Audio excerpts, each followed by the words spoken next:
Good morning, good people. How you doing? Welcome to Stock Up with Larry Jones. This is an early one for me, so forget the red eyes. For those of you that have not subscribed yet, or if you're new to the page, go ahead, hit the like button, the subscribe button, and the notification bell. Go ahead and do that right now and join us.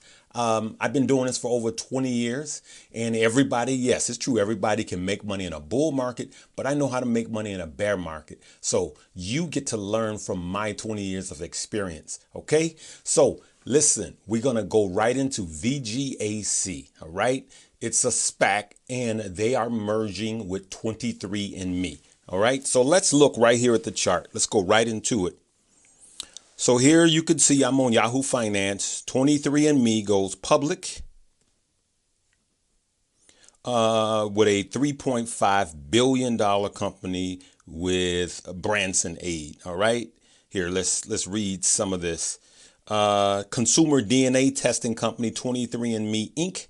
has entered into a deal to merge with VG Acquisition Corp., which is VGAC, a special purpose acquisition company founded by, remember, I told you, when you're buying a SPAC, the first thing you look for is who the CEO is in the board of directors, with billionaire Richard Branson.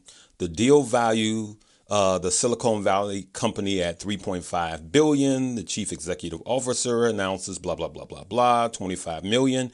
Okay, into a $250 million private investing in public equity PIPE, offering Bloomberg News report news of a potential deal last week. But it's happening right now, right?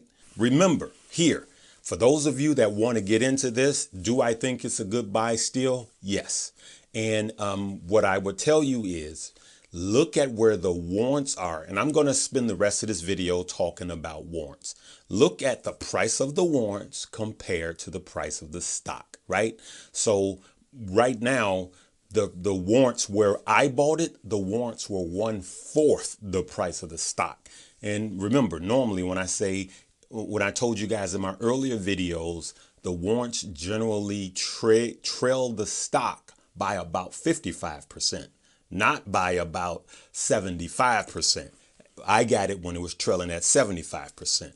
And so I'm going to make more money on the warrants. Again, I play these SPAC plays all the time, and this is how I make the greatest amount of money. So what I do is I take half of my money and buy the, if I think it's a good SPAC, and buy the stock, and I take the other half and buy the warrants. Okay.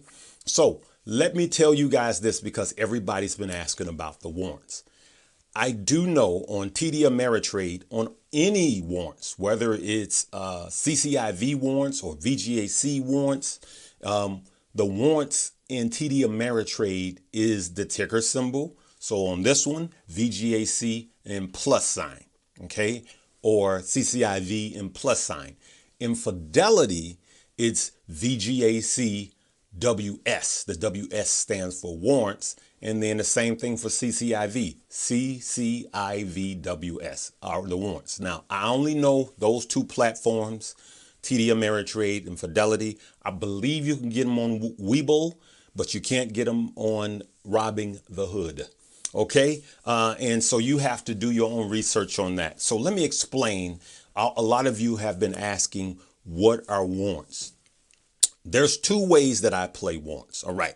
So what the warrants are, the benefit of warrants, if you're going to exercise them, I can never say that word. All right. So let's say right now, the warrant, the price, let's say CCIV is $30. Let's just give an even number, $30, right? But then the warrants are $10. Right? So the price of the stock is $30, but you can buy a warrant for $10, right?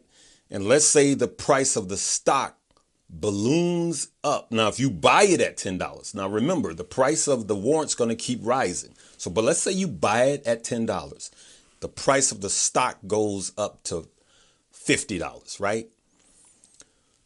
If you hold that warrant at $10, and if you hold that warrant at $10, what happens is after the merger happens, Now you have the right to exercise the warrant.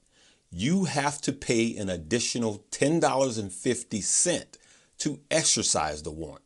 So now that $10 warrant, you pay an extra $10.50. So now it is $20.50. So now that warrant price is $20.50. Now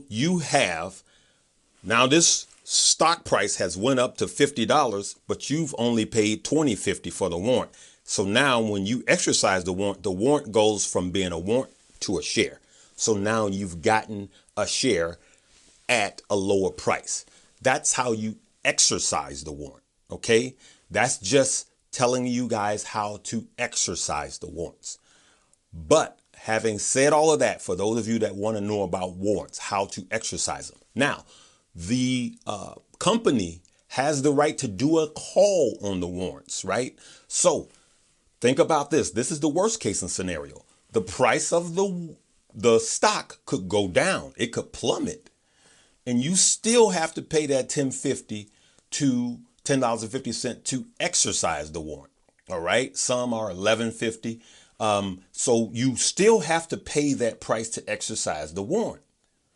So now you're paying that same price, the $10.50 plus the $10, $11.50. Let's say the stock begins to fall under $11.50. Now that's the risk of it. All right. So having said all of that, that's not how I'm playing it. What I'm going to do, I've bought the warrants. I'm simply going to sell the warrants. The same thing with CCIV. When they announced the merger, I bought the warrants. As soon as they announced the merger, I'm going to sell the warrants, because what happens is if the warrant is trailing at a fourth of the price, generally what happens is when they announce the merger, the warrant starts climbing at a higher rate than the stock price, meaning you're making more percentage on the warrants. So if you're watching this video and you see it the day that they announce this comes out, look at the price of the warrant versus the price of the stock.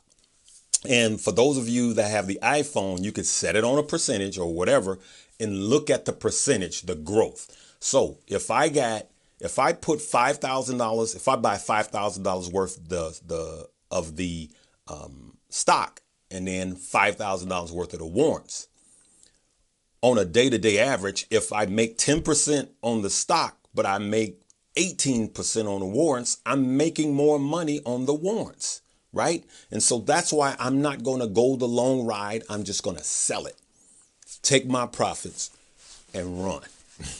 Okay. I hope this explains it. Remember, the warrants are a fraction of the price of the shares. But what I'm doing on both of these plays is I'm going to sell the warrants and I'm going to sell the stock. I just don't want to be long in this stock. That's all. That's just me. You can choose to be long in this stock. Same thing with CCIV. When they announce the merger, I am going to sell my shares in my regular account of CCIV. I'm going to pop the warrants, which I am up way more on the warrants. But you guys know I've been doing something different. You got to watch the video before this one. So I just been popping the warrants and then getting back in. But what's going to happen is I have some more shares that I'm going to hold long term in my Roth IRA. So I don't pay taxes on it when I pull it out when I retire, because I believe it's going to be big like Tesla. Okay, so I hope this helps you guys. Look at the VGAC. I've been telling you guys this day was coming. I've been telling you guys that VGAC is where CCIV is. It just wasn't sexy. It wasn't one of the hype stock. But here we are. For those of us that got in VGAC early, I got in at 1048. There's no downside. So all I'm going to do is win. Okay. Hopefully you guys are made money. Any of you that have been in VGAC because I suggested it to you, please leave me a comment below. Leave me a comment below and see. And if this warrant thing is too complicated for you, then don't buy the warrant, just buy the stock. I believe there's room to make money. Okay? Hey, good people, I hope this helped you. Let's make money, all right? Live, love, laugh, and learn.